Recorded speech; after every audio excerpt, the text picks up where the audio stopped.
নমস্কার বন্ধুরা, সকলকে স্বাগত জানাই চ্যানেলে।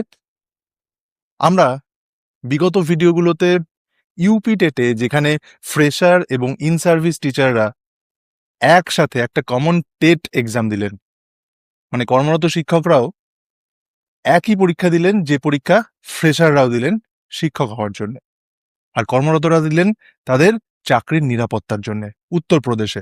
আর সেই প্রশ্নপত্রের আমরা সিডিপি অলরেডি কভার করে ফেলেছি, এবং আজকে যে অংশটা করব, যেটা বিগত দিনে আমরা ইংরেজি পার্ট 1 হিসেবে করেছি, মানে ইংরেজির যে অংশগুলো, গ্রামারের অংশগুলো বিশেষ করে, সেই ভিডিওতে ইংরেজির প্রশ্ন কিছু কভার করেছি। সেটা আপনারা চাইলে এই ভিডিওর ডেসক্রিপশন বক্সে দেখতে পাবেন, তার লিঙ্ক দেওয়া রয়েছে। আর আজকে তারই দ্বিতীয় পার্ট কমপ্লিট করতে চলেছি, এবং এই দুটো পার্ট নিয়ে ইংরেজির যে 30টা প্রশ্ন থাকে বা ছিল, যে সেগুলোর আজকে সলভ করব এবং আলোচনা করব। অনেকে কিন্তু এই প্রশ্নটাকেই মক টেস্ট হিসেবে দেখে নিতে পারেন, কারণ আমি যেহেতু উত্তর বলছি এবং তার এক্সপ্লেনেশন দিচ্ছি, সেটা বলার আগে কিছুটা সময় কিন্তু আমি দিচ্ছি, কয়েক সেকেন্ড কিন্তু সময় দেওয়া হচ্ছে। সেখানে আপনারা কিন্তু পজ করে নিতে পারেন, ভিডিওটা পজ করে নিয়ে তার উত্তরটা আপনারা নিজেরা কাউন্ট করতে পারেন, এবং সেই কাউন্ট করার পর টোটাল কত মার্কস হলো সেটা আপনারা নোট করবেন, অবশ্যই কমেন্ট করবেন। নিজেদের প্রিপারেশনটা সম্বন্ধে আমাদের অনেকটাই ধারণা তৈরি হবে। তাহলে চলুন বন্ধুরা, শুরু করি আজকের ভিডিও। বন্ধুরা, আমরা গত ভিডিওতে টেন্সের অংশগুলো শুরু করেছিলাম, আর আজকে সেই টেন্স বিভাগেরই যে প্রশ্নগুলো ইউপি টেটের ইংরেজি প্রশ্নপত্রে এসেছিল, মানে যে টেটের প্রশ্নপত্র, সেখানে ইংরেজি টপিকে যে প্রশ্নগুলো ছিল তার পরবর্তী অংশগুলোই থাকছে ভিডিওতে। তাহলে আজকে আমরা যে প্রশ্নটা এখন দেখতে পাচ্ছি সেটা হচ্ছে choose the correct future perfect tense. Future perfect tense খুব ভালোভাবে দেখতে হবে। এখানে বলেছে future perfect tense from the complete sentence. By next July the company dash its new branches in 5 different cities. মানে আগামী জুলাইয়ের মধ্যে কোম্পানি 5টি শহরে নতুন শাখা খুলতে চলেছে। সঠিক যে ফিউচার পারফেক্ট টেন্স সেটা আমাদেরকে বেছে নিতে হবে। A has opened, B opens, C will have opened, নাকি উইল ওপেন। দেখুন এখানে কি বলেছে প্রশ্নে, by the next July the company, মানে আগামী জুলাইয়ের মধ্যে কোম্পানিটা 5টা শহরে নতুন শাখা খুলে ফেলবে। এখানে কিন্তু খুব ভালোভাবে সময়টা বুঝতে হবে, মানে আগামী জুলাইয়ের মধ্যে একটা টাইম ফ্রেম বলে দিয়েছে। আর যখন বাক্যে যে বাই কথাটা থাকবে, বাই, এবং তারপরে পার্টিকুলার একটা টাইম বলে দেওয়া হবে যে নেক্সট জুলাইয়ের মধ্যে, মানে নির্দিষ্টভাবে একটা ফিউচারের কোনো একটা সময়ের কথা কিন্তু বলা থাকছে, অর্থাৎ সেই সময়ের মধ্যেই কাজটা কমপ্লিট হয়ে যাবে। আর এই ধরনের বাক্যে কিন্তু সবসময় ফিউচার পারফেক্ট টেন্স আমরা ব্যবহার করি। আর এক্ষেত্রে একটু ছোট্ট করে বলে নিই যে ফিউচার পারফেক্ট টেন্সের একটা নির্দিষ্ট স্ট্রাকচার রয়েছে। উইল হ্যাভ প্লাস ভার্বের পাস্ট পার্টিসিপেল ফর্ম, মানে V3, পাস্ট পার্টিসিপেল, ভার্বের third form, past participle form, এই হচ্ছে স্ট্রাকচার। তাহলে এই ফর্মুলা বা এই স্ট্রাকচার যদি আমরা ফলো করি, সেক্ষেত্রে সঠিক উত্তর হচ্ছে number C, will have opened. Future perfect, খুলে ফেলবে সেই সময়ের মধ্যে। তাহলে সঠিক উত্তর number C, will have opened. যারা যারা সঠিক উত্তর দিয়েছেন নিজের উত্তরের সাথে অবশ্যই মিলিয়ে নেবেন, এবং প্রত্যেকেই সঠিক উত্তর অবশ্যই দেবেন, এটুকু নিশ্চিত। আর আমি আগেও বললাম, এখনও আবার বলছি, যে উত্তর বলে দিচ্ছি মানে এটা নয় যে আপনাদের নিজেদের উত্তর দিতে তাদের কোনো সমস্যা হবে। আপনারা প্রশ্ন বলার পর বা প্রশ্নটা দেখে ভিডিওটা পজ করে নিজেরা উত্তর দিন, কোনো অসুবিধা নেই। চলুন পরের প্রশ্নে আমরা যাই।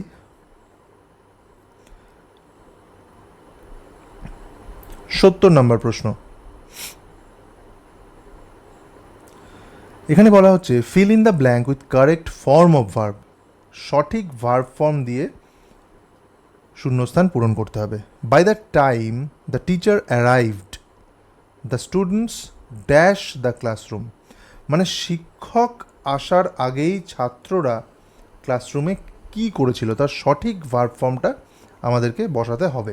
দেখুন খুব মজার এই টেন্সের এই অংশগুলো, বিশেষ করে এই টেন্সটা, মানে শিক্ষক আসার আগেই ছাত্ররা ক্লাসরুমে কিছু একটা কাজ করেছে।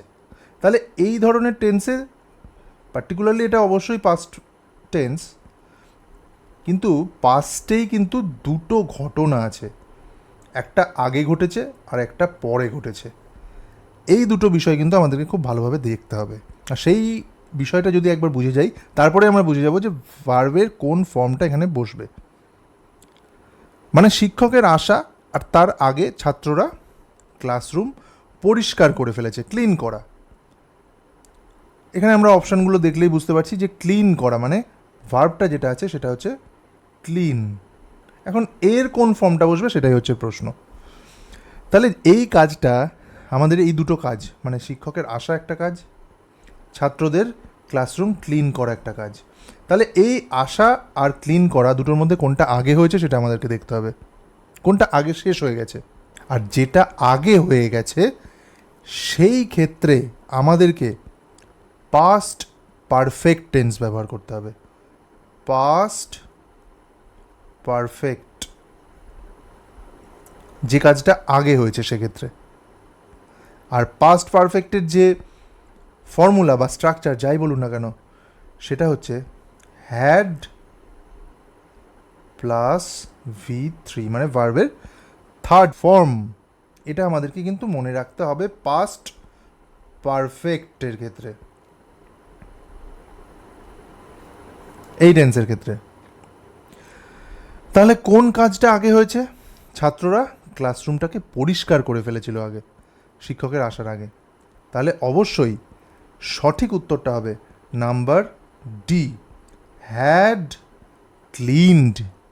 হ্যাড আর ভার্বের থার্ড ফর্ম, ক্লিনের থার্ড ফর্ম হচ্ছে ক্লিনড।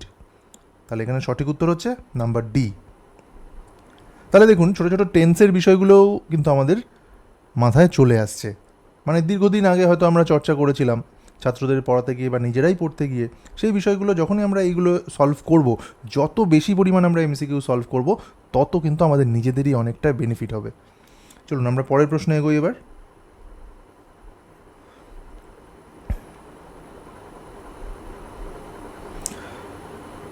71 নম্বর প্রশ্ন, fill in the blank with correct form of the verb.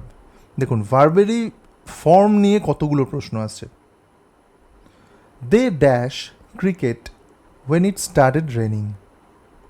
বৃষ্টি শুরু হওয়ার সময় তারা ক্রিকেট খেলা, এই যে খেলা, এই যে প্লে যে ভার্ব, সেটা কোন ফর্মে এখানে বসবে, কারেক্ট ফর্মটা সেটাই আমাদেরকে বসাতে হবে এখানে। বৃষ্টি হওয়ার সময় তারা ক্রিকেটটা কিভাবে খেলছিল, সেই সময়টাকে কোন টেন্স দিয়ে আমরা ডিসক্রাইব করব। তাহলে দেখুন একটা কাজ, অর্থাৎ এই যে ক্রিকেট খেলাটা চলছিল, আর ঠিক তখনই কিন্তু আরেকটা ঘটনা ঘটলো। কি ঘটনা ঘটলো? বৃষ্টিটাও কিন্তু শুরু হয়ে গেল। এই যে ইট স্টার্টেড রেনিং, মানে ক্রিকেট খেলাটাও চলছিল, বৃষ্টিটাও ঠিক তখনই শুরু হলো। আর এইভাবে যখন অতীতে একটা কাজ চলাকালীন আরেকটা কাজ ঘটে, তখন যে কাজটা চলছে অর্থাৎ কন্টিনিউ হচ্ছে, চলমান যে কাজটা, তার জন্য পাস্ট কন্টিনিউয়াস টেন্স আমরা ইউজ করি। মানে যে কাজটা কন্টিনিউ হচ্ছে অতীতে, সেটার ক্ষেত্রে আমরা পাস্ট কন্টিনিউয়াস টেন্স ইউজ করি। তাহলে এক্ষেত্রে সঠিক অপশানটা হবে were playing, number C, were playing.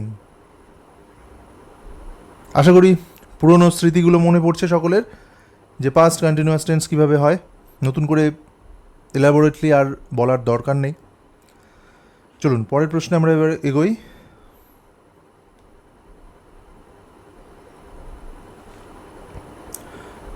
89 নম্বর প্রশ্ন, fill in the blank with the correct form of the verb. তাহলে দেখুন, আমরা যে ক্যাটাগরিক্যালি প্রশ্নগুলোকে সাজিয়েছি, এটার কিন্তু অনেক কারণ রয়েছে। বিগত ভিডিওতে আপনারা দেখেছেন, এই ভিডিওতেও আপনারা দেখছেন যে টেন্স থেকে, ভার্ব ফর্ম থেকে, ফিগার অফ স্পিচ থেকে কি পরিমাণ প্রশ্ন এই টেটে কিন্তু এসেছে। এবং এটা সাম্প্রতিকতম, কিন্তু একদম রিসেন্ট এই টেটটা হয়ে গেছে, যেখানে ইন সার্ভিসরাও কিন্তু বসেছিলেন, এবং খুব গুরুত্বপূর্ণ একটা রাজ্য উত্তরপ্রদেশ। সুতরাং আমাদেরকে মাথায় রাখতে হবে যে পরবর্তীকালে যদি ইন সার্ভিস টেট হয়ও, সেক্ষেত্রে কি ধরনের প্রশ্ন আসতে পারে তার একটা ডেমো বা তার একটা স্পেসিমেন কিন্তু আমরা অলরেডি এই প্রশ্নপত্র থেকে পেতে পারি। চলুন এই প্রশ্নটা এবার আমরা দেখে নিই। 89 নম্বর প্রশ্ন, fill in the blank with the correct form of the verb. আবারও সেই verb form. She dash 3 novels this ইয়ার। এই বছর সে 3টে উপন্যাস লিখেছিল, বা সেই লেখার যে ভার্বটা, মানে অর্থাৎ অ্যাকচুয়াল ভার্বটা হচ্ছে রাইট, এই রাইট ভার্বের অ্যাকচুয়াল ফর্মটা, উপযুক্ত কোন ফর্মটা এখানে বসবে, সেটা আমাদেরকে এই অপশানগুলো থেকে বেছে নিতে হবে।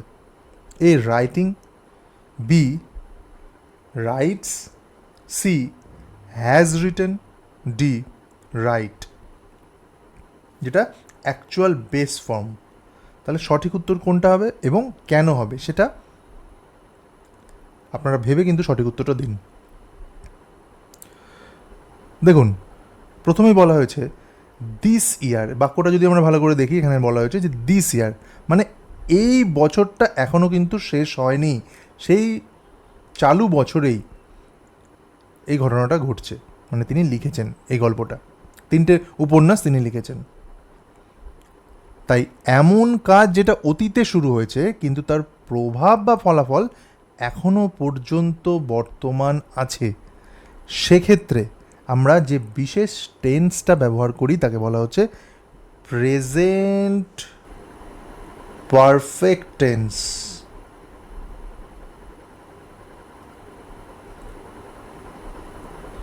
প্রেজেন্ট পারফেক্ট টেন্স, অতীতে শুরু হয়েছে, বর্তমানেও সেই কাজের এফেক্টটা এখনও রয়ে গেছে বা চলছে, সেক্ষেত্রে অবশ্যই আমরা প্রেজেন্ট পারফেক্ট টেন্স ইউজ করব।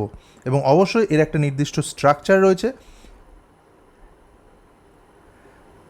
সেটা হচ্ছে সেন্টেন্সের সেই সাবজেক্ট অনুযায়ী আমরা হ্যাজ বা হ্যাভ লিখব, আর তার সাথে ভার্বের থার্ড ফর্ম আমরা ইউজ করব, মানে পাস্ট পার্টিসিপল ফর্ম আমরা ইউজ করব। এই হচ্ছে প্রেজেন্ট পারফেক্ট টেন্সের অ্যাকচুয়াল যে স্ট্রাকচার সেটা। তাহলে এই স্ট্রাকচারটাকে মাথায় রেখে আমরা যদি অপশানগুলো দেখে নিই, তাহলে সঠিক অপশান হচ্ছে number C, has written. Has written, তাহলে সঠিক উত্তর হ্যাজ রিটেন। চলুন পরের প্রশ্নে আমরা যাই। পার্টস অফ স্পিচ আমরা দেখতে পাচ্ছি, সেটা হচ্ছে নাউন বা বিশেষ্য। চলুন কী প্রশ্ন আছে সেটা একবার দেখে নিই। 66, প্রশ্ন number 66, choose the correct plural form. Plural বহুবচন, প্লুরাল ফর্ম কার প্লুরাল ফর্ম? ক্রাইটেরিয়ান, এই নাউনটার প্লুরাল ফর্ম। ক্রাইটেরিয়ানের সঠিক প্লুরাল ফর্ম আমাদেরকে বেছে নিতে হবে এখানে। তাহলে ক্রাইটেরিয়ান এই শব্দটা দেখুন, এটা আমরা অনেকেই জানি যে এটা একটা গ্রিক শব্দ, আর এই গ্রিক শব্দগুলো যে সাধারণ নিয়ম থাকে সেগুলো কিন্তু ইংরেজি নর্মাল যে প্লুরাল আমরা করি, যে শেষে একটা করে এস জুড়ে দিই, সেইভাবে কিন্তু এটা হবে না। কিছু স্পেশাল শব্দ কিন্তু এরকম আমাদেরকে জেনে রাখতে হবে। তাহলে এক্ষেত্রে এই ক্রাইটেরিয়ানের যে সঠিক প্লুরাল সেটা হচ্ছে ক্রাইটেরিয়া, যেটা রয়েছে নাম্বার সিতে, ক্রাইটেরিয়া। আর এইগুলো সাধারণত একটা ইররেগুলার ফর্ম। এই এক্সেপশনগুলোই কিন্তু আমাদেরকে জানতে হবে। আরেকটা আমি এক্সাম্পল দিচ্ছি, যেমন ধরুন ফেনোমেনন। ফেনোমেনন, ফেনোমেনন, এর যদি আমি প্লুরাল করি তাহলে সেটা হচ্ছে ফেনোমেনা।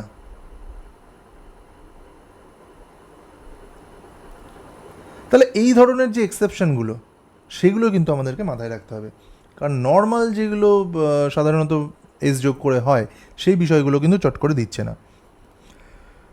যাই হোক, চলুন আমরা পরের প্রশ্নে এগোই। 74 নম্বর প্রশ্ন। Choose the abstract noun from the options given below. নিচে কোনটা অ্যাবস্ট্রাক্ট নাউন? অ্যাবস্ট্রাক্ট নাউন মানে আমরা প্রত্যেকে জানি যে এমন কোনো জিনিস যেটা আমরা ছুতে পারি না, না দেখতে পারি, শুধুমাত্র অনুভব করতে পারি বা কল্পনা করতে পারি। ঠিক সেই বিষয়গুলোকেই বলা হচ্ছে অ্যাবস্ট্রাক্ট নাউন। যেমন সাহস, ভালোবাসা, সততা, এসব বিষয়গুলো হচ্ছে অ্যাবস্ট্রাক্ট নাউন। এটা আমরা জানি বিষয়টা। তা নিচে কোনগুলো সেটার মধ্যে পড়ছে? নাকি গার্ডেন, নাকি টিচার, নাকি ব্রেভারি, নাকি অ্যাপল? কোনটা? এখানে দেখুন সবগুলোই কিন্তু এই গার্ডেন, তারপরে টিচার, তারপরে অ্যাপল, এই সমস্ত বস্তুগুলো কিন্তু সবই আমরা চোখে দেখতে পাই। কিন্তু চোখে দেখতে পাই না কোনটা? এই ব্রেভারি। মানে চোখে দেখতে পাই না ইন দ্য সেন্স আমরা ধরতে পারি না, আমরা অনুভব করতে পারি না, কিন্তু এটা এমন একটা অস্তিত্ব যার এক্সিস্টেন্সটা আমরা ফিল করতে পারি। তাই ব্রেভারি হচ্ছে অ্যাবস্ট্রাক্ট নাউন। আশা করি প্রত্যেকেই সঠিক উত্তর দিয়েছেন। চলুন আমরা এবার পরের প্রশ্নে দেখে নিই। পরের প্রশ্নে পার্টস অফ স্পিচের অ্যাডজেক্টিভ এবং অ্যাডভার্ব, বিশেষণ, ক্রিয়া বিশেষণ। দেখে নিই কী প্রশ্ন আছে। 75 নম্বর প্রশ্ন। Which adverb best completes the sentence? সব থেকে উপযুক্ত কোন অ্যাডভার্বটা এখানে বসানো উচিত? The baby slept dash after crying for hours. মানে ঘন্টার পর ঘন্টা কেঁদে বাচ্চাটি ড্যাশ ঘুমিয়ে পড়লো। মানে কিভাবে সে ঘুমিয়ে পড়লো, সে এক্স্যাক্ট ওয়ার্ডটা, সঠিক যে অ্যাডভার্ব কোনটা হবে নিচের যে অপশানগুলো রয়েছে তার মধ্যে? এ পিস, নাকি বি পিসফুলি, নাকি সি পিসফুল, নাকি ডি পিসলেস? এটা অবান্তর একটা, যাই হোক। আর দেখুন এখানে স্লেপ্ট মানে ঘুমানো, এটা একটা ভার্ব। আর ভার্বকে বর্ণনা করার জন্য আমাদের যেটা দরকার সেটাই কিন্তু অ্যাডভার্ব। এই যে স্লেপ্ট, এটা ভার্ব, একে ডেসক্রাইব করছে কে? অ্যাডভার্ব। তাই পিসফুলি, এই যে নাম্বার বি, পিসফুলি, এই শব্দটাই কিন্তু এই স্লেপ্ট কথাটাকে ডিফাইন করছে। মানে সে কেমনভাবে ঘুমিয়ে পড়েছিল? সে খুব শান্তিতে ঘুমিয়েছিল, সে খুব পিসফুলি সে ঘুমিয়েছিল। তাহলে সঠিক উত্তর হচ্ছে পিসফুলি। চলুন এবার আমরা পরের প্রশ্ন দেখে নিই। 80 নম্বর প্রশ্ন। Which of the following words in the sentence is an adverb? মানে বাক্যে কোন শব্দটা হচ্ছে adverb? The speaker responded remarkably well despite the difficult questions. অপশানে কি আছে? Speaker, remarkably, difficult, questions.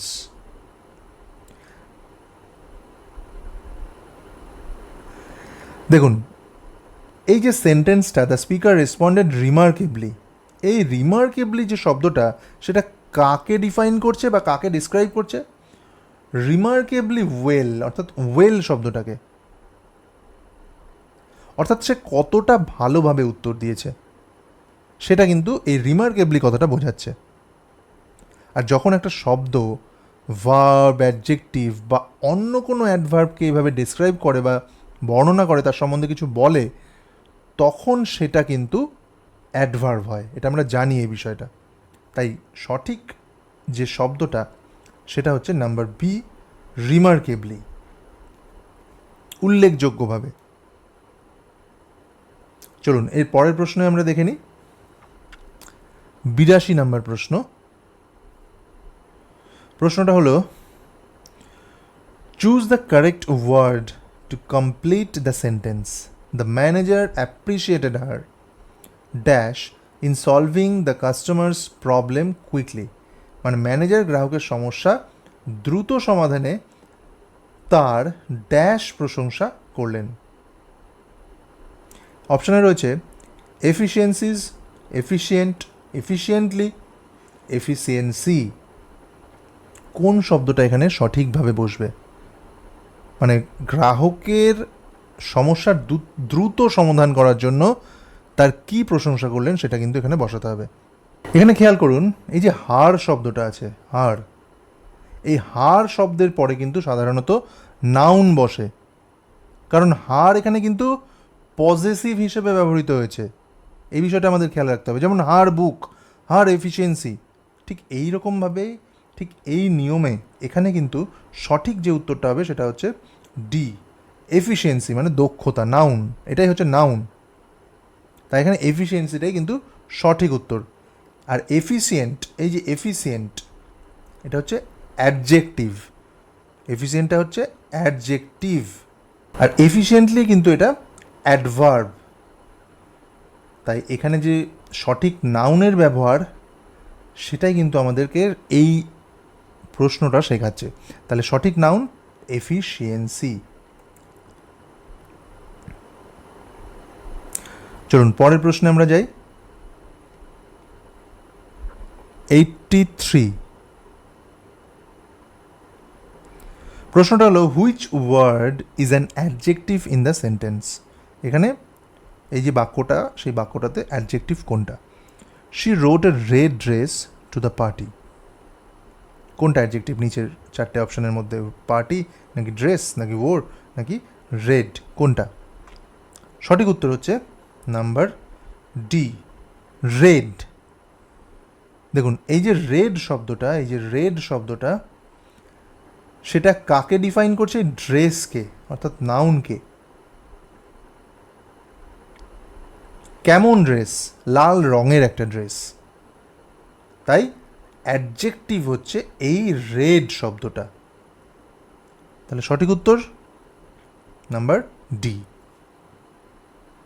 পরের প্রশ্ন আমরা দেখব 88।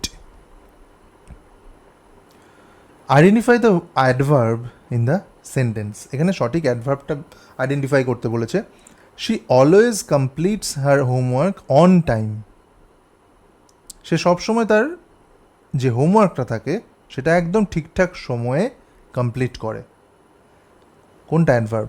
এ কমপ্লিটস নাকি বি অলওয়েজ নাকি সি টাইম নাকি ডি হোমওয়ার্ক?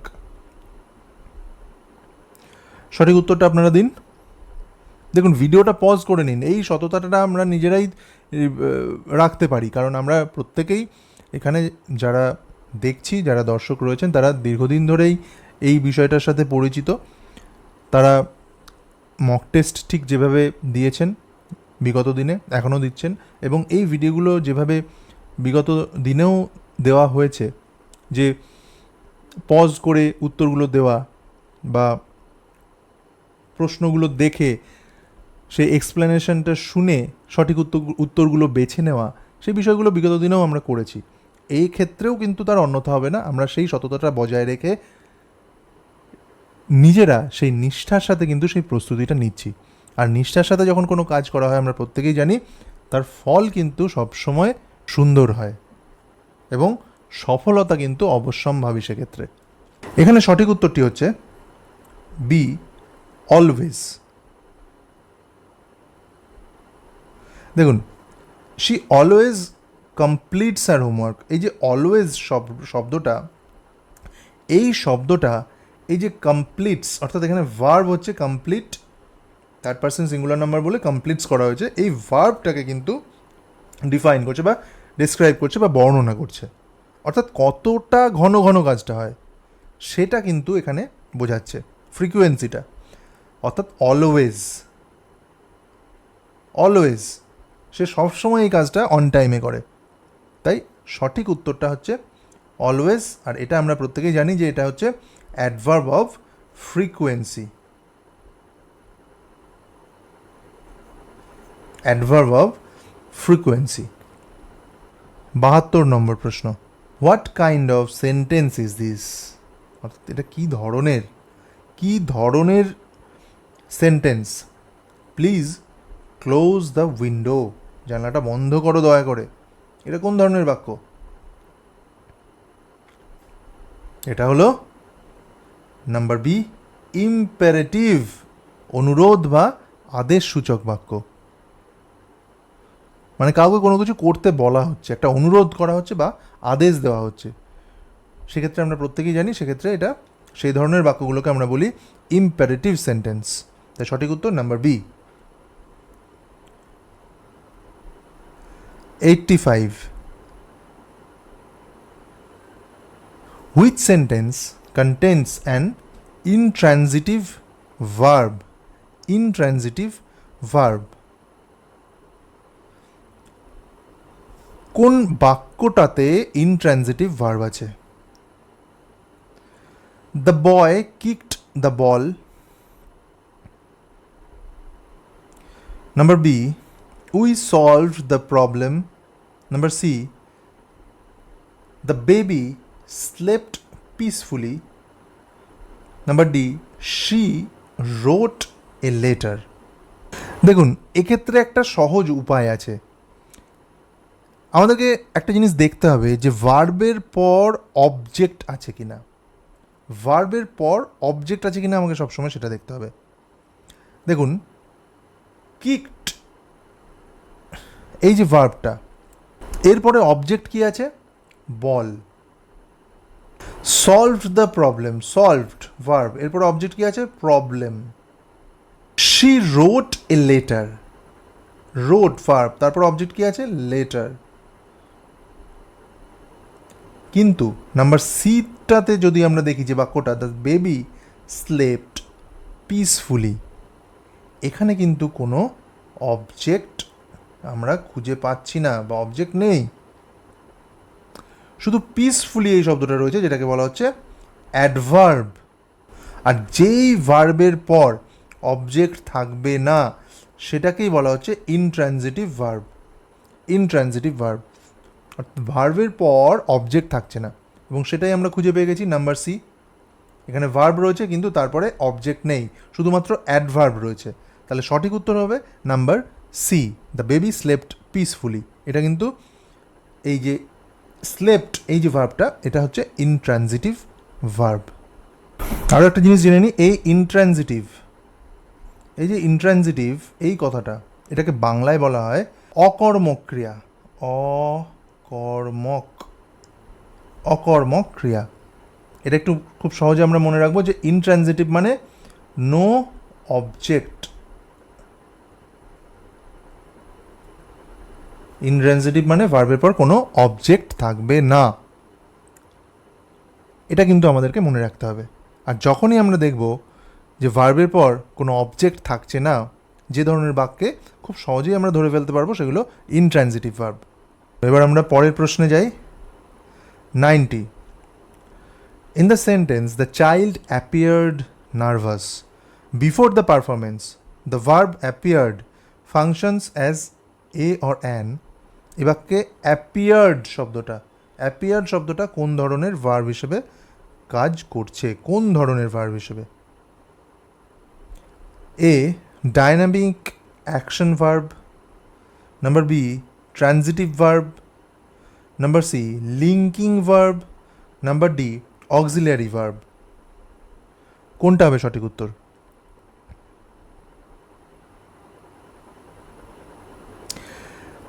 একটা বিষয় খেয়াল করুন, এই যে অ্যাপিয়ার্ড কথাটা,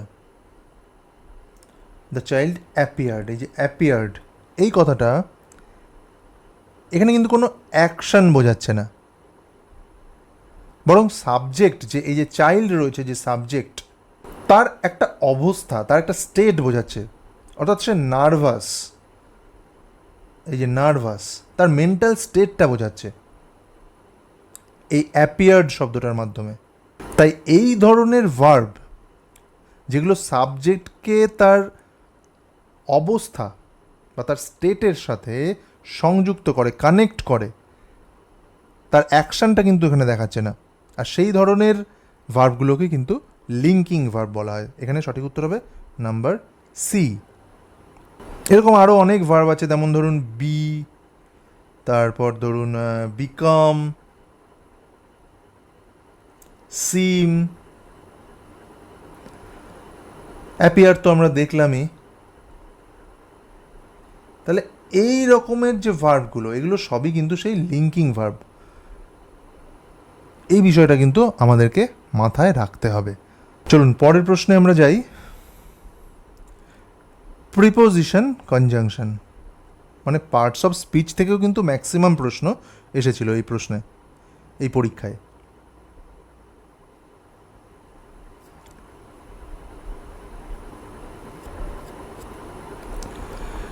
#73, choose the correct preposition two complete the sentence. সঠিক প্রিপোজিশনটা আমাদেরকে বের করতে হবে। The manager is responsible dash maintaining discipline in the office. Manager অফিসে শৃঙ্খলা বজায় রাখার জন্য দায়ী। সঠিক প্রিপোজিশনটা আমাদেরকে বসাতে হবে। টু নাকি ফর নাকি বাই নাকি উইথ, কোনটা? এখানে সঠিক preposition number B, for. Responsible for, এগুলো এই ধরনের যে প্রিপোজিশনগুলো, এগুলোকে একটা ফিক্সড গ্রাউন্ডে দেখা হয়। ফিক্সড মানে ইডিওমেটিক একটা কম্বিনেশন বলা যেতে পারে, এর কোনো চেঞ্জ হয় না। প্রিপোজিশন এই রেসপন্সিবলের পরে সবসময় ফরই বসবে, এটা একদম ফিক্সড বিষয়টা। তাহলে এই ধরনের অনেক কিন্তু আমাদের ইংরেজি গ্রামারে অ্যাভেলেবেল রয়েছে এরকম ফিক্সড ইউজ বা ইডিওমেটিক যে কম্বিনেশন রয়েছে প্রিপোজিশনের, সেগুলো প্রচুর রয়েছে। আমি একটা উদাহরণ দিচ্ছি। এটি যেরকম এটা হলো যে রেসপন্সিবল ফর, এরকম আরও আছে। যেমন ধরুন অ্যাফ্রেড অফ, অ্যাফ্রেড অফ, এটা যেমন ফিক্সড ইউজ, অ্যাফ্রেডের পর অফই হবে। গুড অ্যাট, গুড অ্যাট মানে একটা দক্ষ, কোনো কিছু দক্ষ, কোনো কিছুতে কেউ দক্ষ, সেক্ষেত্রে গুড অ্যাট এইভাবে কিন্তু প্রিপোজিশনের ইউজ হবে। ইন্টারেস্টেড ইন,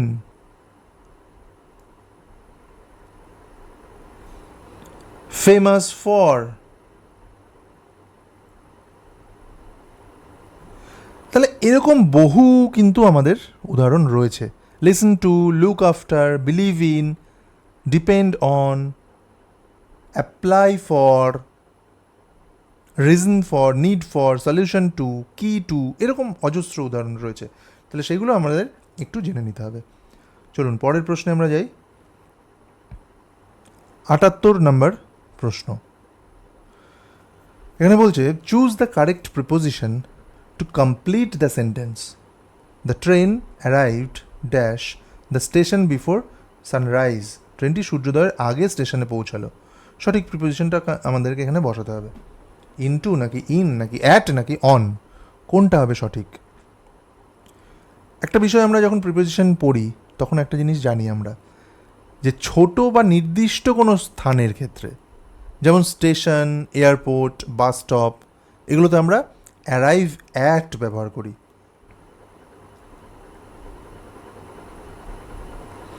অ্যারাইভ অ্যাট ব্যবহার করি ছোট জায়গার ক্ষেত্রে। আর বড় শহরের ক্ষেত্রে আমরা কি ব্যবহার করি? শহর হোক বা দেশ হোক, সেক্ষেত্রে আমরা অ্যারাইভ ইন। এটা যদি ছোট হয় তাহলে বড় জায়গার ক্ষেত্রে আমরা ব্যবহার করব ইন। এটা আমরা জানি এই বিষয়টা। অ্যারাইভ ইন কলকাতা, যেহেতু স্টেশন একটা নির্দিষ্ট একটা ছোট জায়গা, সেক্ষেত্রে আমরা কিন্তু অবশ্যই অ্যাট প্রিপোজিশনটা ব্যবহার করব। এটা কিন্তু জায়গার, শুধুমাত্র আমি জায়গার ক্ষেত্রে ইউজ করছি অ্যাট আর ইন এর ব্যবহার। অ্যাটটা ছোট, ইনটা বড়। তাহলে ছোট জায়গা, এখানে স্টেশনের কথা বলেছে, সো অ্যারাইভ অ্যাট। পরের প্রশ্নে আমরা যাব। ৭৯ নম্বর প্রশ্ন। Choose the correct subordinating conjunction two complete the sentence. The expedition will proceed as scheduled. Weather conditions deteriorate drastically, মানে আবহাওয়া খুব খারাপ না হলে অভিযানটি নির্ধারিত সময় অনুযায়ী এগিয়ে যাবে। সঠিক কনজাংশন আমাকে এখানে বসাতে হবে। প্রোভাইডেড দ্যাট, আনলেস নাকি দেন নাকি অলদো, কোনটা হবে সঠিক কনজাংশন? এখানে দেখুন আনলেস, নাম্বার বি, এই যে আনলেস কথাটা রয়েছে এর বাংলা হচ্ছে যদি না, মানে আবহাওয়া খুব খারাপ না হলেই অভিযান চলবে, অর্থাৎ শর্তটা পূরণ না হলে, আবহাওয়া খারাপ হওয়া বা না হওয়া এই বিষয়ের উপর নির্ভর করছে কিন্তু অভিযানটা। তাই যদি না অর্থটা সব থেকে কিন্তু এখানে উপযুক্ত। আনলেস, যদি না আবহাওয়া খারাপ হয় তাহলে আবহাওয়াটার শর্তটার উপর নির্ভর করছে আমাদের অভিযান, তাহলে এখানে আনলেস কথাটা কিন্তু এখানে সব থেকে অ্যাপ্রোপ্রিয়েট। তাহলে সঠিক উত্তর নাম্বার বি, আনলেস। পরের প্রশ্নে যাই, সেন্টেন্স স্ট্রাকচার নিয়ে আমাদের এই প্রশ্ন, 84 নম্বর প্রশ্ন। আর এই 84 নম্বর প্রশ্নই আজকের ইংরেজি বিষয়ের 30টা প্রশ্নের শেষ প্রশ্ন। Identify the sentence in which the predicate is compound. Predicate is compound, কোন বাক্যে কম্পাউন্ড প্রেডিকেট আছে, কম্পাউন্ড প্রেডিকেট, সেটা আমাদেরকে চিহ্নিত করতে হবে। The child laughed loudly. Number B, the teacher explained the lesson and answered questions. Number C, Reena and Tina study together. Number D, the boys were absent today. এখানে দেখুন compound predicate কথাটা বলেছে। Compound predicate মানে কি, মানে একটা সাবজেক্টের সাথে দুটো বা তার বেশি ভার্ব অ্যান্ড দিয়ে যুক্ত থাকবে, দুটো বা তার বেশি ভার্ব অ্যান্ড দিয়ে যুক্ত থাকবে, অ্যান্ড।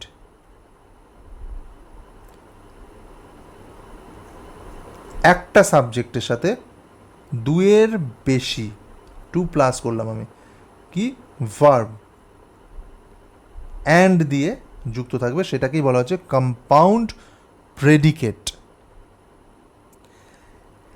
এবার দেখুন এই যে নাম্বার বি, এই সেন্টেন্সটায় the teacher explained the lesson and answered questions, এই সেন্টেন্সটা খুব ভালোভাবে দেখুন। টিচার সাবজেক্টের সাথে, এখানে দেখুন টিচার যে সাবজেক্ট তার সাথে দুটো ভার্ব আছে, একটা এক্সপ্লেন্ড আর একটা আনসার্ড, দুটো ভার্ব। ঠিক যে বিষয়টা আমি কম্পাউন্ড প্রেডিকেটের যে ডেফিনেশন যাই বলুন না কেন যাকে বলা হয়, সেই বিষয়টা বলার যেটা বললাম তার সাথে মিলটা দেখুন এখানে। এই যে টিচার সাবজেক্ট তার সাথে দুটো ভার্ব এখানে কানেক্ট হয়ে আছে এই অ্যান্ড কনজাংশনের মাধ্যমে দ্বারা, জাস্ট জোড়া লাগিয়ে রেখেছে এক্সপ্লেন্ড আর আনসার্ড এই দুটো ভার্বকে, তাই এটা কম্পাউন্ড প্রেডিকেট। চোখ বন্ধ করে কিন্তু আমরা বলে দিতে পারবো। নাম্বার সিটা দেখুন, রিনা অ্যান্ড টিনা স্টাডি টুগেদার, এখানে দুটো সাবজেক্ট কিন্তু ভার্ব একটা, তাহলে তো এটা কম্পাউন্ড প্রেডিকেট নয়। কম্পাউন্ড প্রেডিকেট হতে গেলে আমাদেরকে অবশ্যই একটা সাবজেক্টের সাথে দুটো বা তার বেশি ভার্ব যুক্ত থাকতে হবে। এখানে এই বি এর অপশানটা ছাড়া এ সি ডি কোনোটার ক্ষেত্রেই কিন্তু এই ক্রাইটেরিয়া ফুলফিল হচ্ছে না, তাই সঠিক উত্তর হবে নাম্বার বি, যেটা কম্পাউন্ড প্রেডিকেট। তাহলে বন্ধুরা ইংলিশে 30টার মধ্যে 30টা প্রশ্নরই সলভ আমরা করলাম, তার সাথে বিশদে কনসেপ্টগুলোও ক্লিয়ার করলাম। আশা করি এই ভিডিওটা এবং বিগত ভিডিওটাও আপনাদের অনেকটাই উপকারে লাগবে। যারা টেটের প্রস্তুতি নিচ্ছেন, সমস্ত ফ্রেশার এবং কর্মরত শিক্ষকরা যারা প্রথম ভিডিওটা দেখছেন তাদের উদ্দেশ্যে বলি, দীর্ঘদিন ধরেই আমাদের এই চ্যানেলে টেটের প্রস্তুতির ভিডিও আসছে, বিভিন্ন বিষয় নিয়ে আলোচনা চলছে, অজস্র বিষয় টপিক অনুযায়ী আমাদের চ্যানেলে সমস্ত সুন্দর করে আলাদা আলাদা সাবজেক্ট অনুযায়ী সাজিয়ে দেওয়া রয়েছে। আপনারা চাইলে সেগুলো কিন্তু একবার দেখে নিতে পারেন, তাহলেই মোটামুটি বুঝে নিতে পারবেন যে চ্যানেলে কী ধরনের আলোচনা হচ্ছে। আর আগামী দিনে চ্যানেলে যারা আসছেন, বর্তমানে জুড়ছেন, সাবস্ক্রাইব করছেন, তারা কিন্তু দেখতে পাবেন অজস্র নতুন নতুন টপিকে ভিডিও আসবে, কনসেপ্ট ডিসকাশন হবে এমসিকিউ তো আসছেই, প্রতিদিনই এমসিকিউ নিয়ে আমাদের প্র্যাকটিস চলবে এবং পরীক্ষার দিনগুলো যত এগিয়ে আসবে আমাদের প্রিপারেশনের গতিও আরও বাড়বে। তাই প্রস্তুতি নিতে থাকুন, নিজের কনফিডেন্সটা বাড়ান। আশা করি আমরা প্রত্যেকে সাকসেসফুল হব। তাহলে বন্ধুরা, দেখা হচ্ছে পরবর্তী ভিডিওয়ে। আপনারা প্রত্যেকে ভালো থাকবেন। ধন্যবাদ।